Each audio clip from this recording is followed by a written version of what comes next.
Hey everybody, AJ Stockwell here, licensed CPA and the creator of Learn Bookkeeping Today, where I tell you all about small business accounting and finance.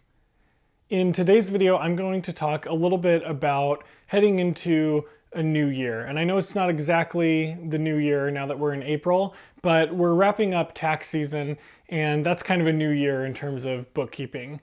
And I know that bookkeeping and taxes, and especially tax season, can really be a nightmare. So in these next 3 videos, I'm going to give you 15 tips and 15 actionable items that you can start doing today to make sure that next year's tax season isn't such a nightmare.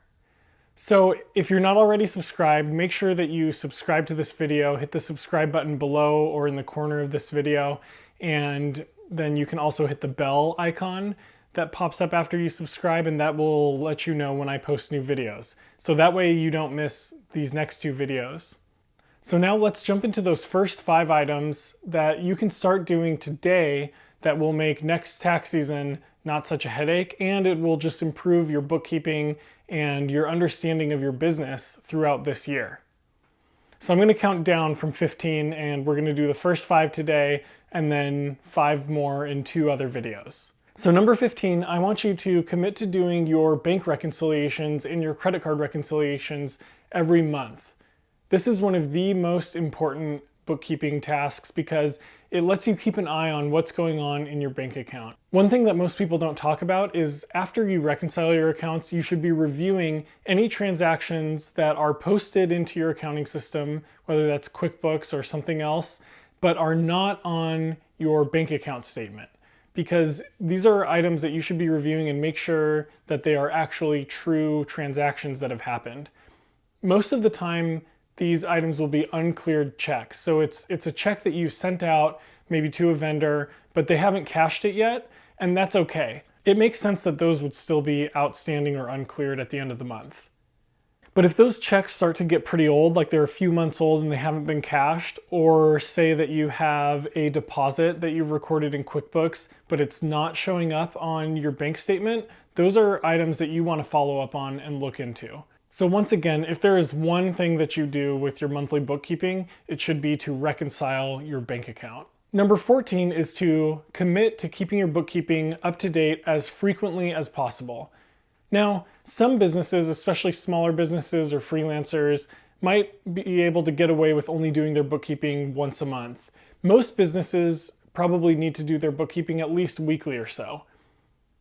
So take a step back and identify what that need is for your business, and then commit to having it done at that frequency.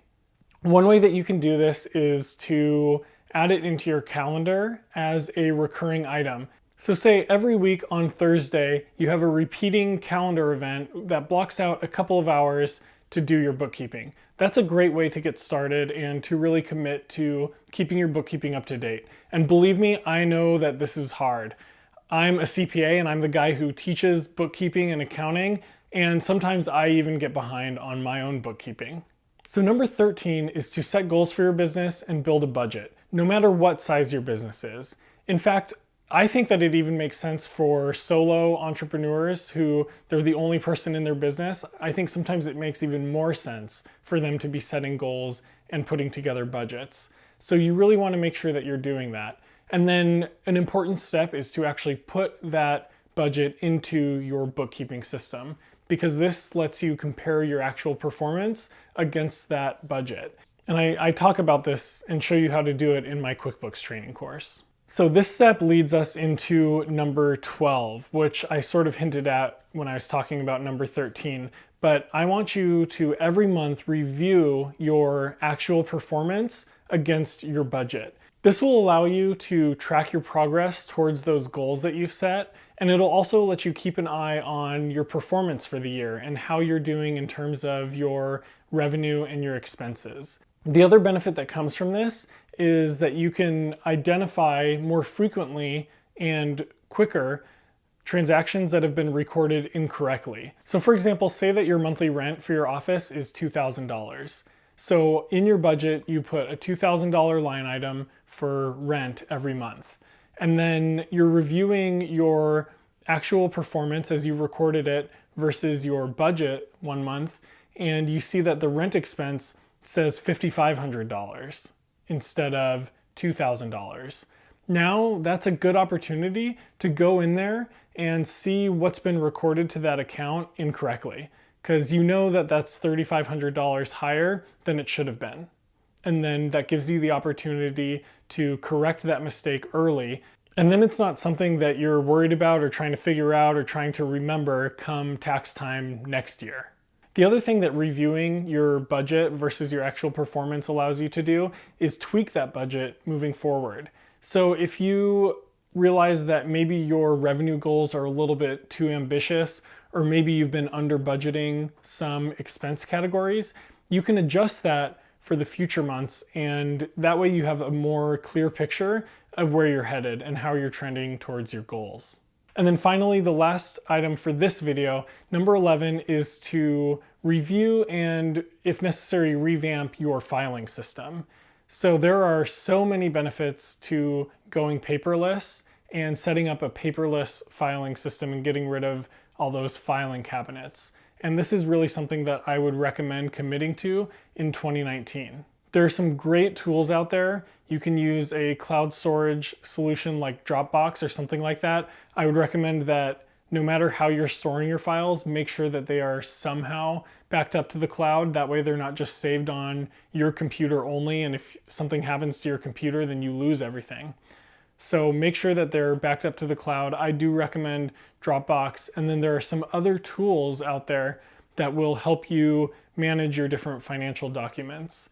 So one tool out there that works really well is called HubDoc, and it will actually bring in your bank statements and different financial documents for you, which is a really great way to help automate some of your bookkeeping. So there you have it. Once again, number 15 was to commit to reconciling your bank account and credit card statements every single month.